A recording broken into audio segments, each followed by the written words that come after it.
بسم الله الرحمن الرحيم الحمد لله رب العالمين والصلاة والسلام على سيدنا محمد وعلى آله وصحبه أجمعين. رب اشرح لي صدري ويسر لي أمري واحلل عقدة من لساني يفقهوا قولي. My dear brothers and sisters, Assalamu alaikum wa rahmatullahi wa barakatuh. Welcome to this Friday session, and I'm always honored to be with all of you. Um, Today, we're going to talk about uh, secularism. And when we talk about secularism, we have to touch upon liberalism as well.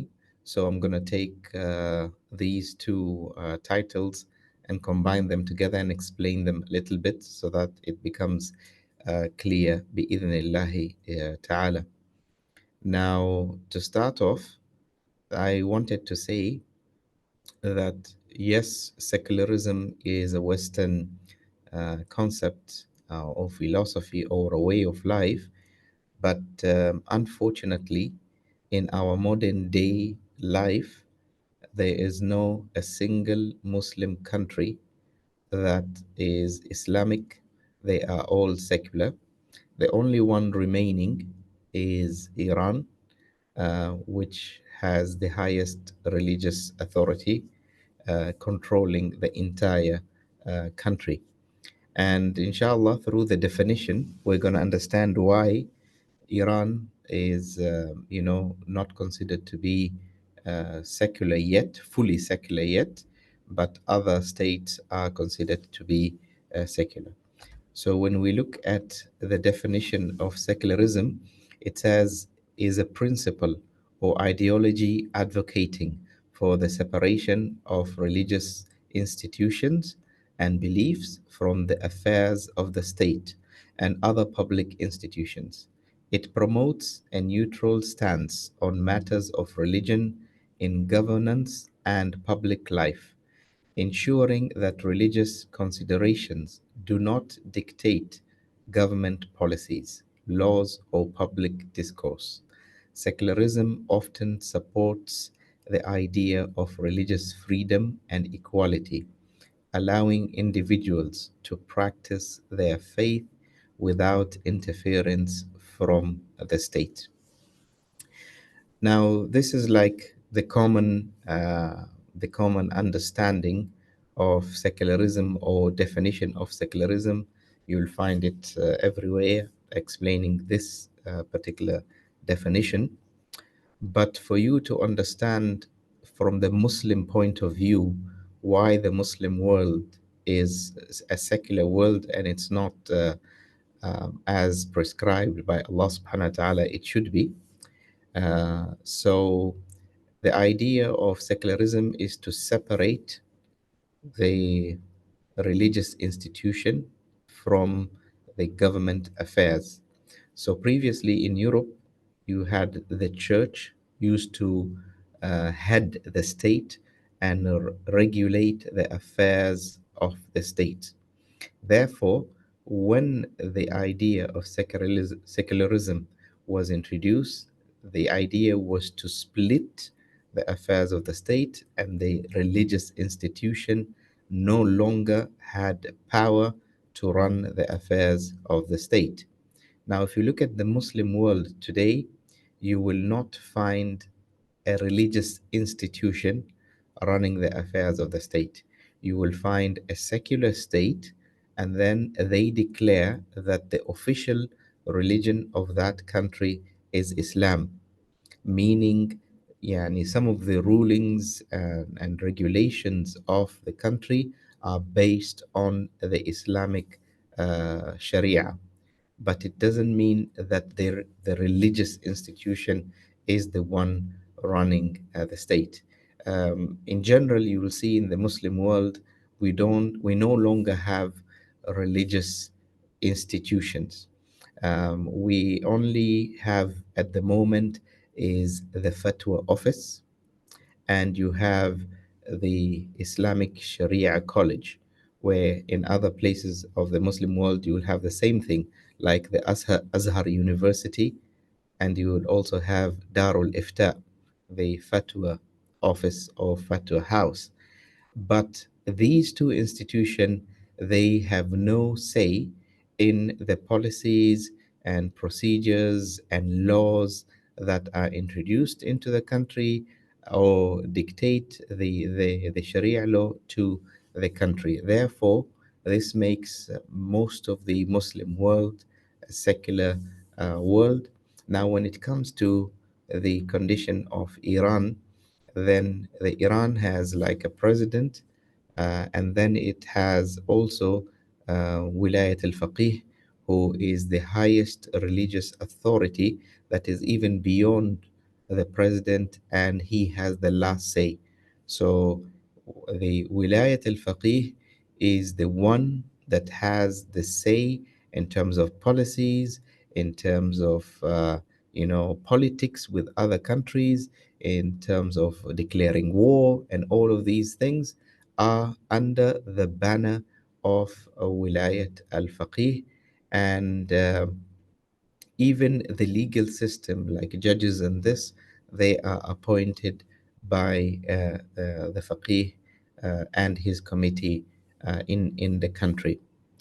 Now, for us to understand this even better, we have to understand why the European nation decided that they no longer want to be under the banner of the religious institution. As you know, that in Europe, the church had the first and the last say, and it was in line with monarchy as well, where the royal families had, close tie with the church, and they were regulated by the church, by the way. And so the people felt the oppression from both sides. You had the monarchy, the royal family, and you had the church at the same time. And the classical example for secularism is France today, and the French Revolution is, uh, the birth of secularism. It's the idea started maybe previously a little bit, but the official declaration of this type of understanding or movement or system was with after the French Revolution, where the people who led the French Revolution, the famous statement that they said that we are going to hang the necks of the royals with the intestines of the Pope. So they had a problem with the monarchy, the royal family, and they also had a problem with the religious institution. Now, the idea why they had a problem with the religious institution is for so many reasons. One of the reasons is the lack of clarity. It means the human being has, the fitra inside him to ask questions, to know more, and especially when it comes to the affairs of your faith. So, if you don't get clear answers and an explanation, and if you're shut down when you ask critical questions about your faith, then you become very skeptic about your faith. The second thing is the idea that the religious institution became wealthier, and they had everything, while the public were suffering poverty. And we know the idea of confession, where people go to church and they pay an amount of money so that they can be forgiven for their sins, and so on. So the poor became more poor, and the religious institution continued to be wealthy. And then you have the idea of the religious institution not allowing the development of science and technology. They opposed, scientific ideas and theories, like the Earth being, in a spherical shape and not flat. So they were opposing knowledge, and this was a problem also for the people, because the entire world was starting to have the renaissance and development, and trying to become more knowledgeable, while the religious institution wanted people to live in the dark ages for forever. Um, Now, in the Muslim world, the reason why you know this also happened, they adopted the secular movement, is because of dictatorship. Because in the Muslim world, we no longer have the proper Islamic shura that enables the citizen to appoint and elect the most righteous, the most knowledgeable one to lead them as an imam or as a khalifa. And this started after the death of the Prophet sallallahu alaihi wasallam and the death of the four Al-Khulafa al-Rashidin. And the Bani Umayyad are the first ones to start the system of monarchy in the Muslim world, which continued until today. Unfortunately, that led for people to, adapt to this type of system, and stay away from the religious institution. And then you have also the split of the religious institution because of the schools of thought, al-madahib, which scattered people into so many groups, and people became confused and they lost hope in the religious institution. This caused also them to be directed to the secular movement. And also, when you look at the idea of understanding our faith, um, you know, um, the intellectual material that is produced, and the speeches and the lectures, they were not catered for the level of the individual people who are very simple. They were very high level. Therefore, people most of the time did not connect directly with the knowledge, was not able to grasp, because it was very, very high level, which led them also to be away from the religious institution. Now, we have to distinguish between two things. The people in Europe in the beginning, they had no problem with religion. They had problem with the leaders in the religious institution, meaning the Pope and everyone else. And also the secularism in the Muslim world, people have no problem with Islam by itself, but people have problem with scholars. So we have to distinguish this very clearly, because Islam has become sort of a tradition, adat wa taqalid. Yeah, so even someone who is not practicing, somehow he will be living in an Islamic lifestyle. Yeah, because everyone around them does the same. But they might have a problem with a particular sheikh, with a particular scholar.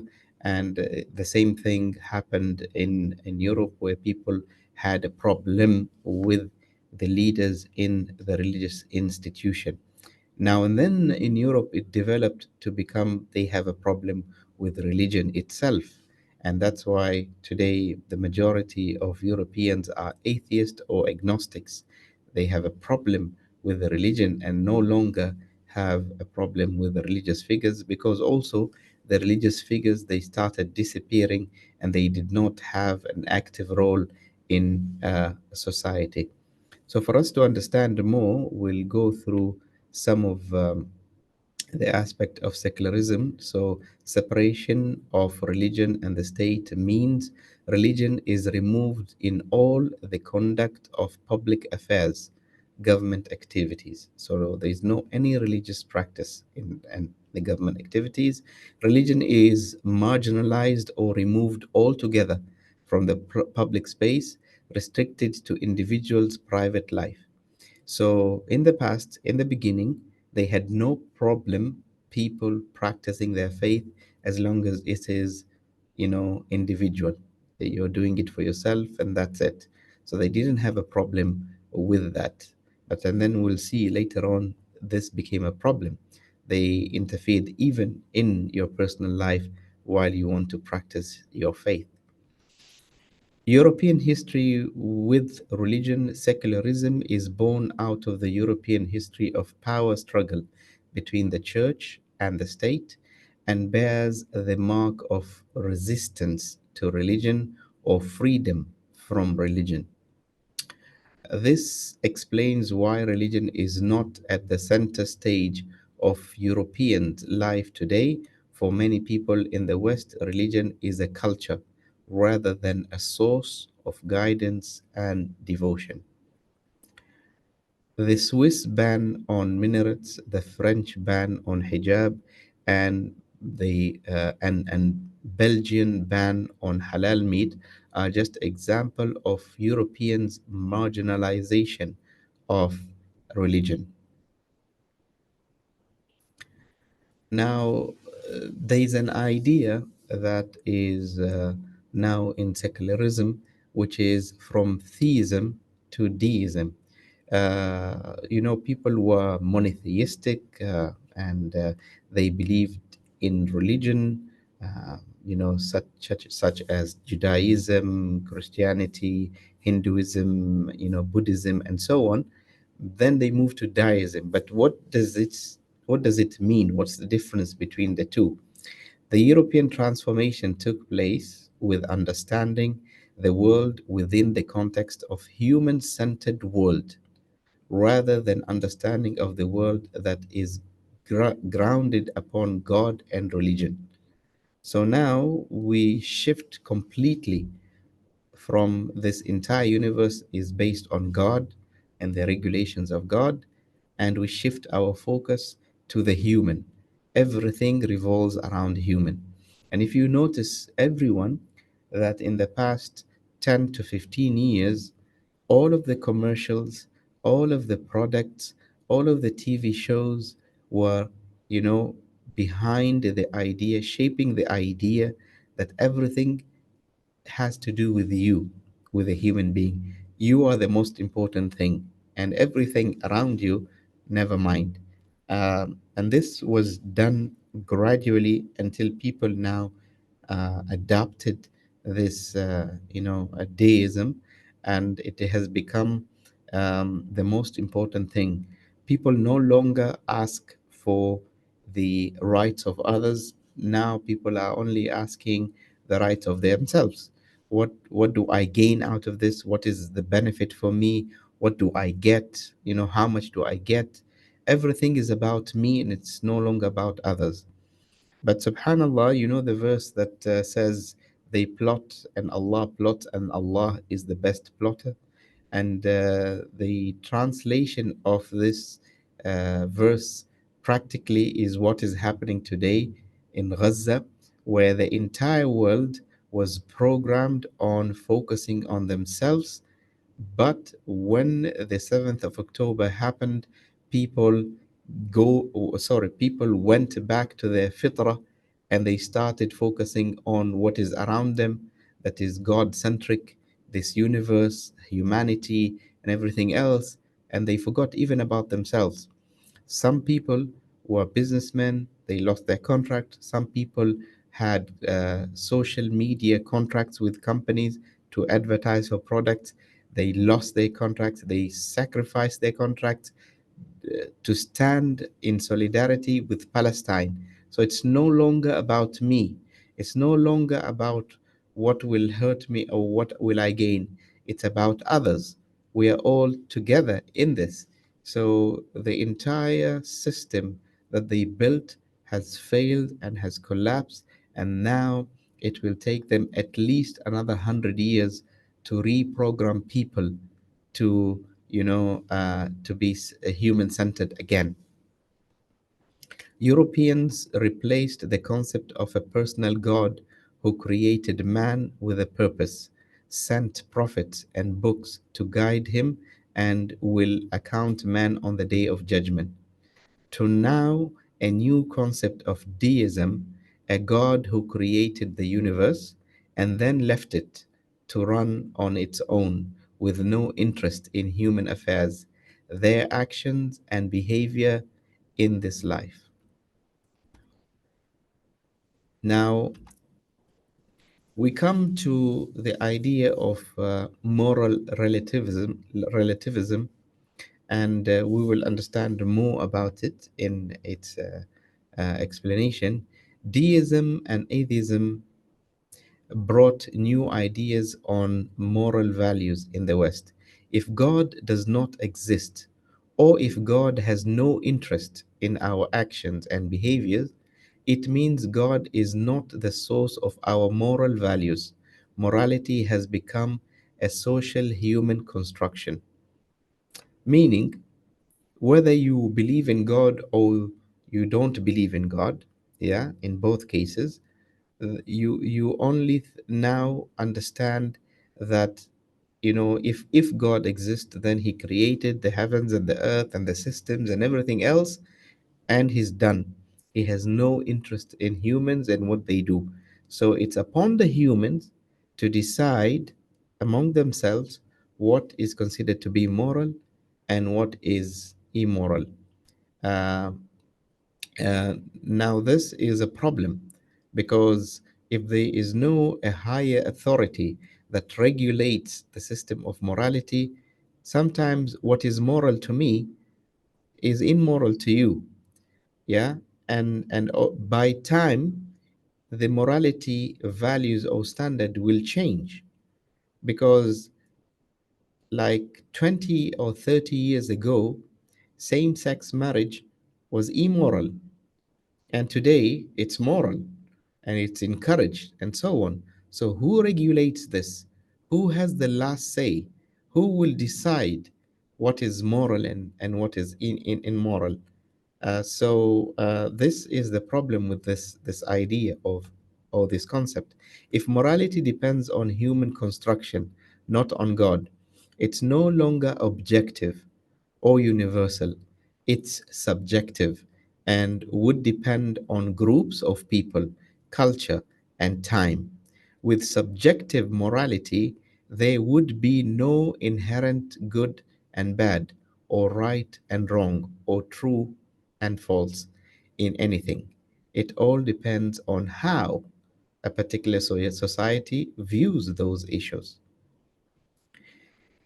Now, subjective morality is referred as moral relativism, as opposed to objective morality that is anchored outside ourselves on God's justice. And in Islam, until today, we are under the banner of objective morality because we don't decide, what is right and what is wrong. Allah subhanahu wa ta'ala is the one who decides on our behalf what is right and what is wrong.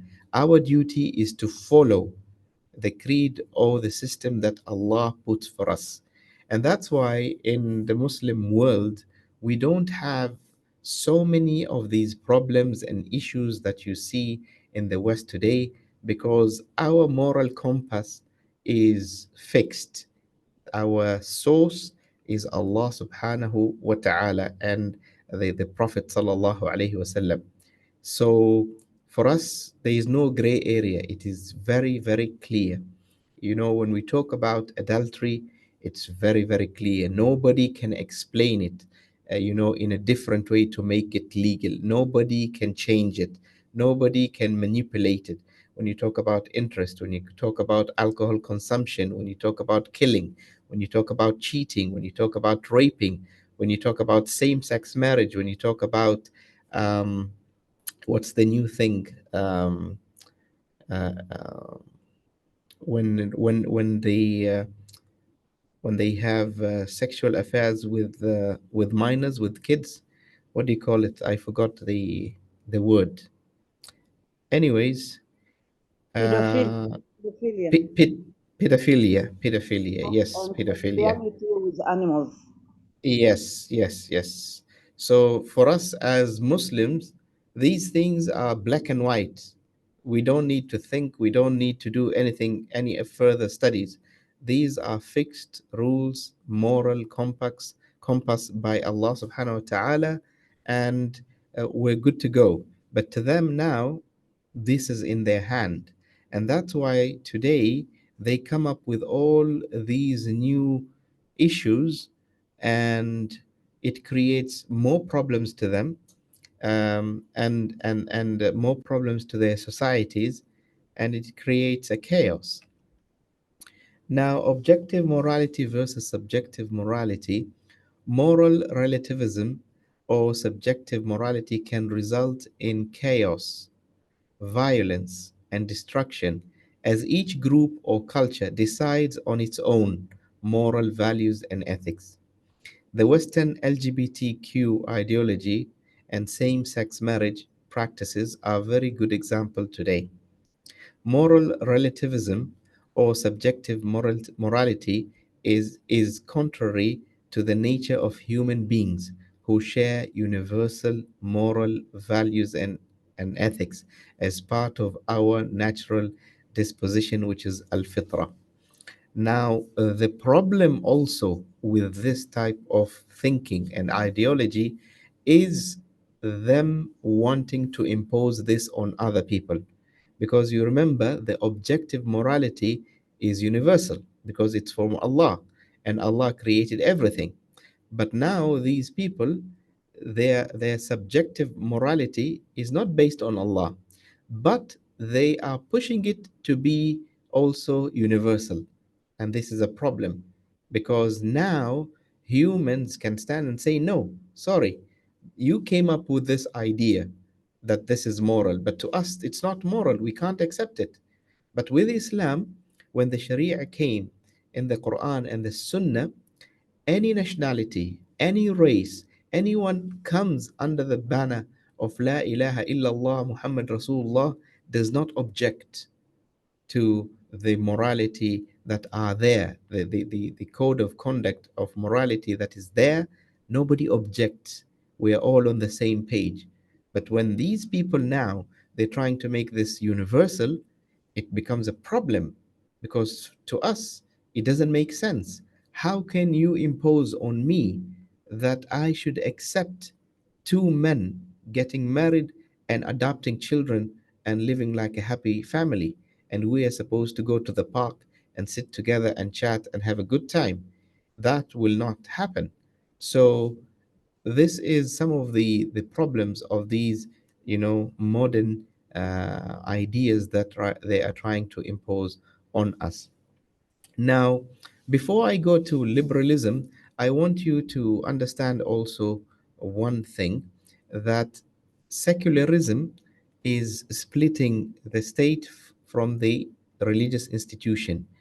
But it does not mean that after that it becomes, a free society. Because the whole idea in the beginning was to remove people from the shackle of religion. But you have secular states that uh, that removed people from the religious shackle, but and then they put them in another shackle, which is tyranny, like China and other places, where now, yes, we don't want to involve religion. Religion is out of the picture, but now you are under my rule. You have capitalism and other communism and other ideas where you are still a prisoner. But the Western world, they came up with the idea of liberalism, and we will understand what is liberalism. So here they freed themselves from the shackle of religion, and now here they introduce liberalism. While other places they were released from the shackles of religion, but they moved to something even worse. So let's see what is liberalism. Liberalism is a political and a philosophical ideology that emphasizes individual rights. This is the first thing. Equality, second thing. Freedom, third thing. And take the role of the law. So these are four things that liberalism, is standing for: individual rights, equality, freedom, and the role of the law. It is one of the dominant political ideologies in the modern world and has evolved over time, encompassing various forms and interpretations. Liberalism began at the beginning of modern period as a movement to free people from the social, economical, and political chains of tyrannical kings, outdated landlords, and church authorities. I just want to go back a little bit to this one. And if we compare this system with the system of the Muslims, so the Muslims, they have the Sharia and they have the Shura.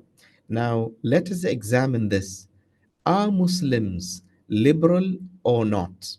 Now, when we look at the individual rights, does the Sharia address the issue of individual rights? Do people have individual rights in Islam? They do have individual rights. Okay, the second thing is equality. Does Islam have equality?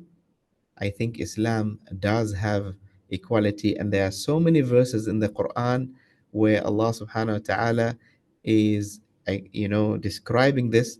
Ya ayyuhan nas inna khalaqnakum min dhakarin wa untha wa ja'alnakum shu'uban wa qabaila lita'arafu inna akramakum 'inda Allahi atqakum. O mankind, we created you from males and females and made you into nations and tribes so you would recognize one another. Verily, the best among you in the sight of Allah are the righteous ones. So this is the equal standard of human beings. And the Prophet ﷺ said that the all of us are equal in the sight of Allah, and we are like uh, the um, the teeth of the comb. You don't have a comb that has ups and down; they're all straight. And the congregational prayer that we do 5 times a day, standing in straight line, the rich and the poor, the literate and the illiterate, the young and the old. This is another sign of equality. And also, you have in terms of reward, yeah, and paradise and hellfire. All of this is equal between, believers. Now, we will talk a little bit more and then about, does Islam have equality or equity? Because these are two different things. And then you have the idea of freedom.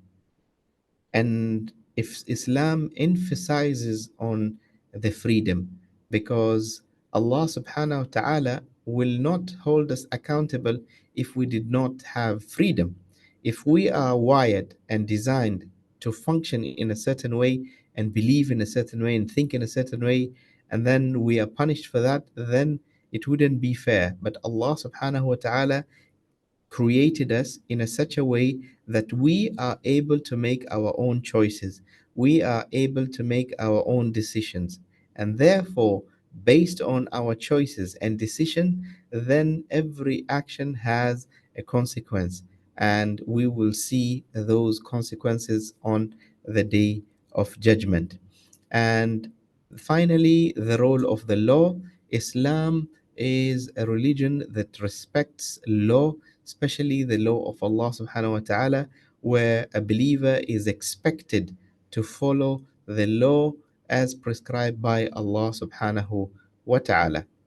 Now, the difference between the liberal system and the Islamic system is when it comes to individual rights, you do have the right as an individual as long as it does not go beyond other people. You do not hurt other people. So, to them, this became a problem because who is the other people? This is the problem. When you say individual rights, okay, is you have the right to do whatever you want as long as you do not transgress others. So who are the others? So today they fell in that trap where the individual right became beyond others, and the others, because they could not explain.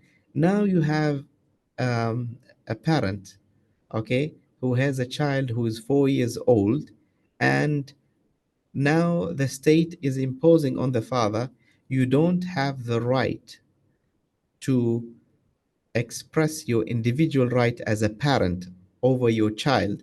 If your child is 4 years old and thinks that he wants to change his sex to a female or a male, then you as a father or a mother, you don't have the individual right to stop them.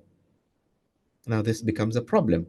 But in Islam, the parents are responsible for their children, and they are questioned by Allah subhanahu wa ta'ala for their children. So individual right is understood in liberalism differently, but in Islam it has boundaries, it has regulation. It is there for the benefit of mankind and not for the destruction of mankind. And then when it comes to equality, yeah, you have the feminist movement, and they are calling for equality between men and women and so on. And in Islam, it says no. Each one of them is designed in a different way and has a different purpose. Therefore, you cannot say that men and women are equal, but they have the right of equity between them based on their capabilities, their structure, their intellect, and everything else. So equality produced uh, produced a system in the West where men and women will compete. They will drive trucks. They will be builders. They will carry heavy stones. They will do everything equally, and that's not right. And we in the Muslim world, we resist this equality because we find our women are dignified.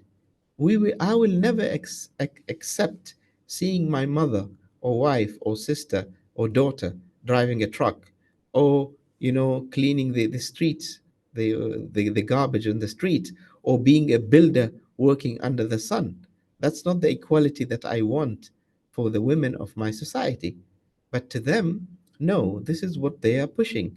And this has created an imbalance in society and created more problems. And then you have the idea of freedom.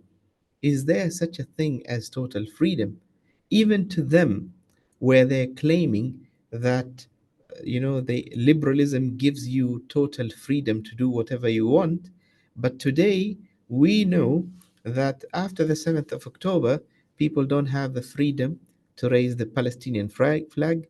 People don't have the freedom to say what they want. People lose their jobs if they say the truth. So where is the freedom of speech? And if you decide to talk about the Jews, then you're cancelled, or even you'll be sued. And if you talk about the LGBTQ, you're also sued. You also go to prison. You go through trouble. So where is the freedom that they are preaching? But in Islam, you're told you are free to say whatever you want, as long as it is in the realm of respect and not transgressing other people. And we see today in the Muslim world, we have the freedom to express our views, but in a very respectful way, and which is objective. And how do you call it? This is constructive criticism, and not personalizing individual and their mistakes. So and finally is the role of law. We said law is very important. So let's go and see. Liberalism began at the beginning of the modern period as a movement to free people from the social, economical, and political chains of tyrannical kings, outdated landlords, and church authority. Liberalism has become an ideology that has gone too far with promotion of absolute individual freedom to do anything and to say anything, even when it is against the human nature, fitra. Key features. Individual rights, the protection of individual rights, including freedom of speech, religion, and assembly. Equality, all individuals should be treated with equal dignity and have equal opportunities. This includes opposition to discrimination based on factors such as race, gender, religion, or socioeconomic status. And whatever they are preaching here, they're saying that liberalism brings to them, we see the opposite, because the most racist societies today are their societies, where they treat the African Americans in a very, very bad way. They treat the Latinos in a bad way. They treat the Asians in a bad way. They have no, equality whatsoever. You see, high position also, they they don't have equality in that. Even when it comes to equality between men and women, they don't have that. It's a male dominant society to them as well. So, whatever they are preaching to us here, then they are doing the total opposite. And today, their system is falling. Role of law: law applies equally to all citizens, including those in positions of power. Democracy: political power is derived from the consent of the governed. Now, I want to explain a little bit the difference between shura and democracy. Democracy says that the political power is derived from the majority. Yeah, they have a voting system, and the majority are the ones who have the say. Now, in Shura, it is not about the majority, it is about the Shura Council, which is the most knowledgeable, the most pious, the most responsible, the cream of the society. They appoint a person who is righteous, who is knowledgeable, who is capable, who has the skill, who is honest for leadership. But if you take the system of democracy, that you will take the the majority, the vote of the majority, then what happens if the majority wants someone who is a tyrant, someone who is evil, someone who is against minorities? Then he will be appointed. And in the system of shura, even if you are appointed as a leader and then you come up with a policy that is against the teaching of Islam, it does not it is not applicable. But in the democracy, if you are in a position of power and you come up with a law that is against the divine law, then it passes. And this is what happened today when we see that they passed the law for same-sex marriage, and it was approved despite the church being against it in the beginning. Now the Pope has agreed, and they even produced the latest version of the Bible that is compatible with the same-sex marriage, and so on. And then you have limited government, a limited role of government in people's lives, and market economy, free market principle, private property rights, and limited government intervention in economic affairs. Here, we as Muslims, we have a problem with this because Islam covers all aspects of life, whether it is social or political or economical or market affairs or anything. But here in the liberal world, when you say that there is a free market and the government has no say, it cannot intervene in the economic affairs, there's a problem. Because today you have like the interest system or the banking system, which is unfair, and it is regulated by the private institution, and the government has no say that the people are being oppressed by these mortgages and interest and so on. So this is not right. If you are in a position of leadership, yeah, appointed by the majority, then your job is to protect the affairs of the people, and not to stand aside and see the private institution and the free market running the show as they wish. Muslim response to modernity, which is, secularism and liberalism, is a product of modernity. The first reaction is rejection and withdrawal. Some treat modernity with great uh, a suspicion and see it as a direct threat to their faith, culture, and identity. They attempt to isolate themselves. And then you have some Muslims who are westernized. Others play a catch up game with modernity by embracing secularism and westernization, keep their Islam on the margin. And then the third is Islamic modernism. Others would like to embrace modernity, but their main concern is to avoid the cost of compromising their religion or to deny their cultural heritage and identity. They try to be selective.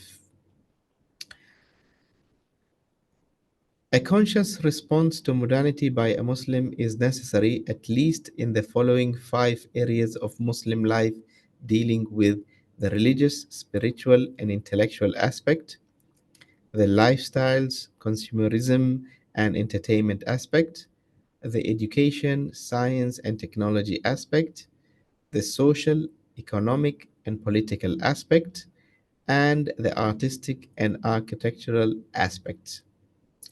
The final recommendation for Muslims is the first and most important step is to protect yourself from the negative side effects of modernity by preserving and strengthening your faith and practice of your religion and keeping your morals and ethics. You must not lose confidence in the validity and the truth of the correct Islamic teachings, despite the media attacks on Islam and Muslims that come from the Western media, politicians, and public intellectuals, or Western promotion of secular and liberal values. In addition to practicing Islam, you must also get involved in presenting Islam to others in a good language, which can be understood and appreciated by others. Always find beautiful ways to explain Islam to others, highlighting its beauty. You must learn an Islamic response to any unfair criticism that is often leveled against Islam, drawing from correct Islamic teachings, and the responses must be based on the general teachings, avoiding narrow sectarianism, madahib, which is left to qualified scholars to debate. And five, you must differentiate between the forces of secular liberal modernity, which oppose all religions, not just Islam, and those Judeo Christian devotees who they can become allies with Muslims in the fight of contemporary non belief and liberalism. And with this, we end today's presentation. I hope it was clear. Should you have any question, ask, inshallah. I'm more than happy to address them.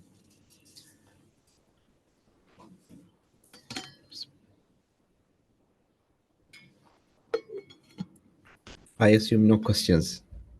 Good. Alhamdulillah.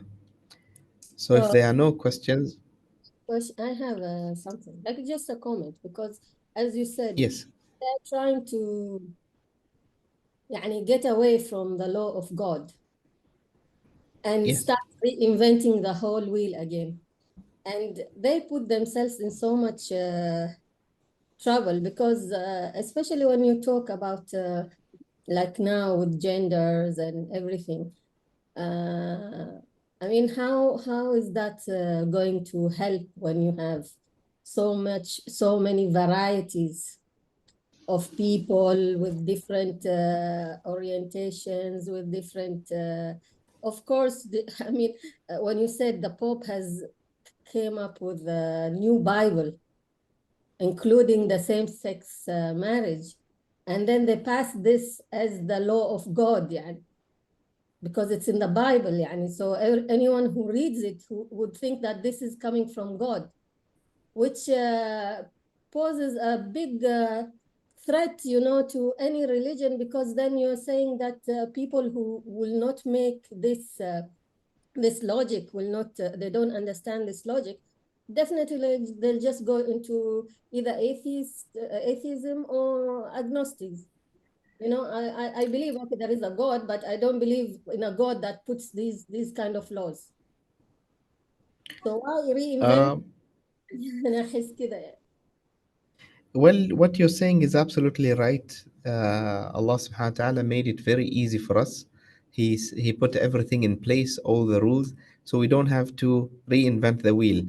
But when human beings they think that they are smart and that they can do a better job than Allah subhanahu wa ta'ala, then this is the problem that they will fall into.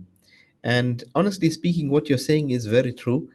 In my last trip in New Zealand, I went to visit the Catholic Church, and I found a wonderful lady working there, and she was very devoted. She was from the Philippines, and I asked her about the idea of now the Pope has.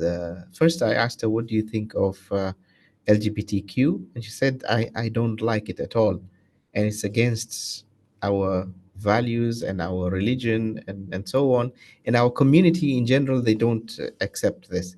And I said, okay, so but this church that you're working in, it is following the Vatican, which is the Pope. She said yes. I said, then what do you say about the Pope's last issue about declaring that it's okay now to have same-sex marriage and changing the Bible? I wish if I could have a camera to take the expression on her face. She was so depressed. She was so humiliated because of this statement that is happening now. And she said, I hate it, but I just don't know what to do. And this will continue following uh, these events that are coming. It will continue to create uh, chaos in their society, because every time you keep on changing the law, just can you imagine if we have the traffic law that says that when it is red, you have to stop. And then next week they change, no, if it's yellow, you have to stop. And then the following week they say, no, when it's green, you have to stop.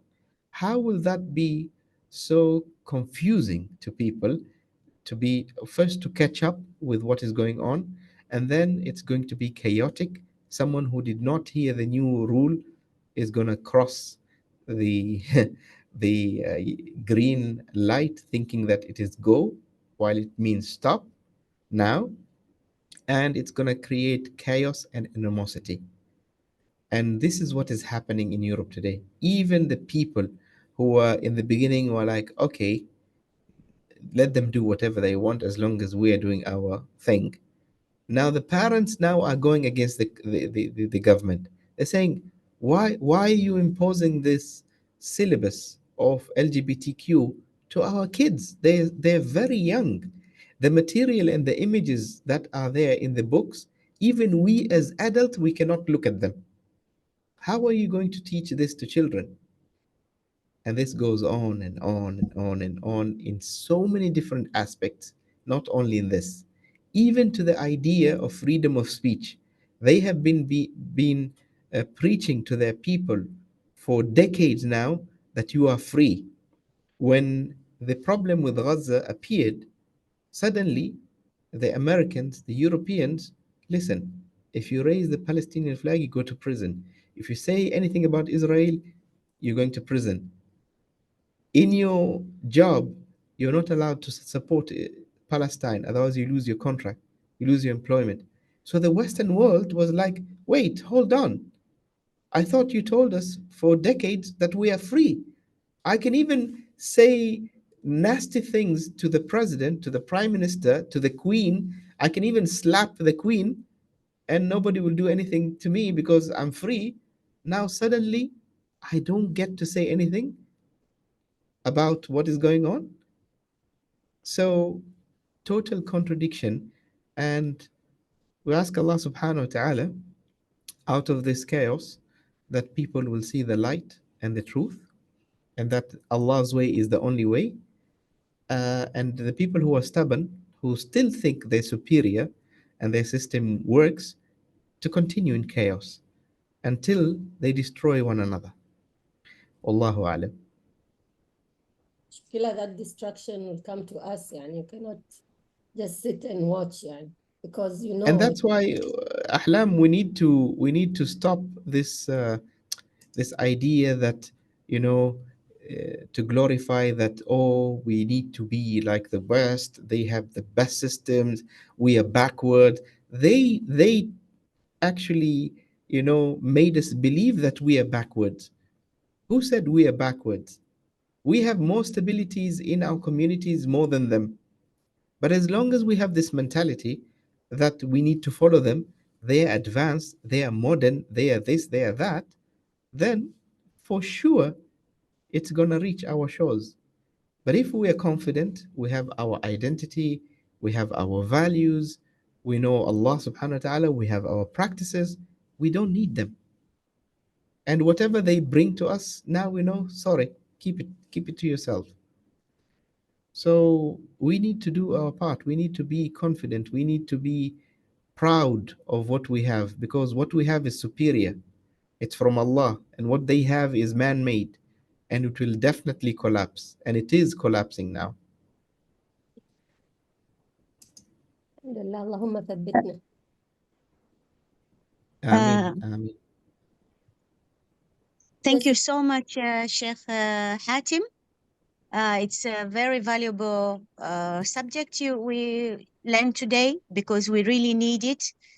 And yeah, we need to get out of the colonial mentality that they are the best and we are the worst.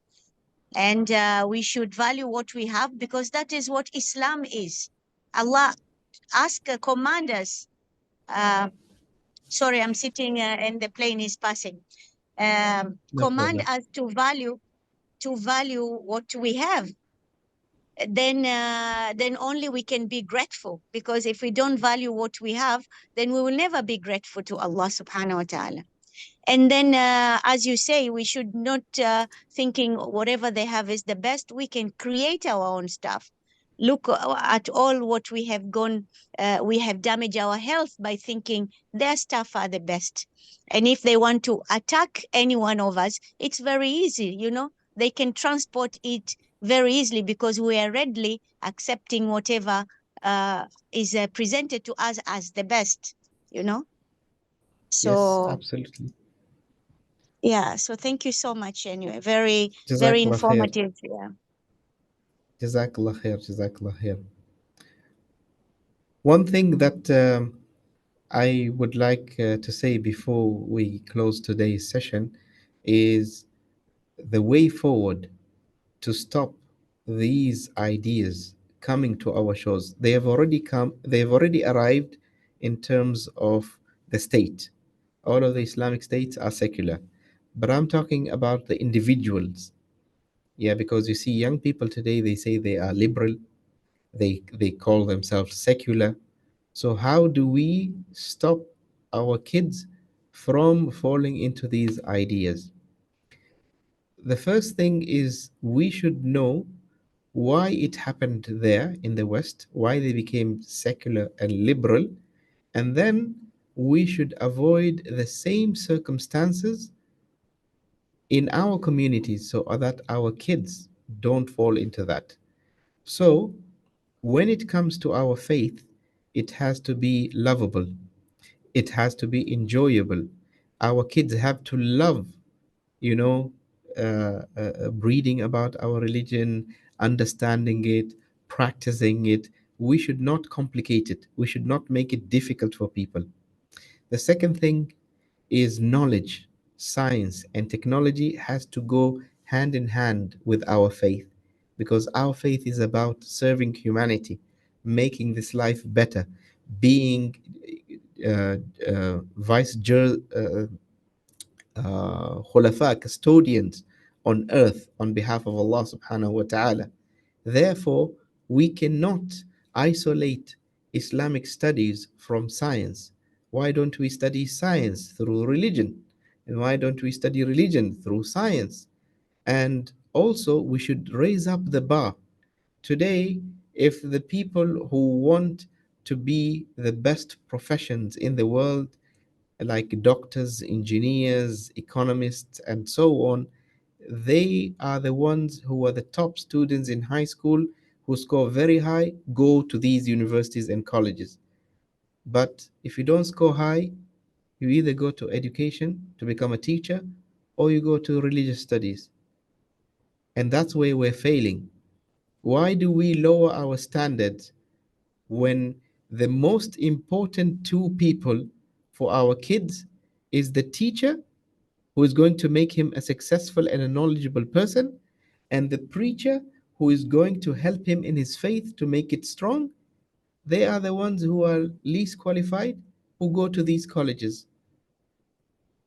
And you can see the results today. You can see the results today in our children in terms of general knowledge, in terms of sciences, and also you can see in terms of religion. So I think if we want to be safe from these ideologies and not to fall into them, we should start working. We should start, changing our methods.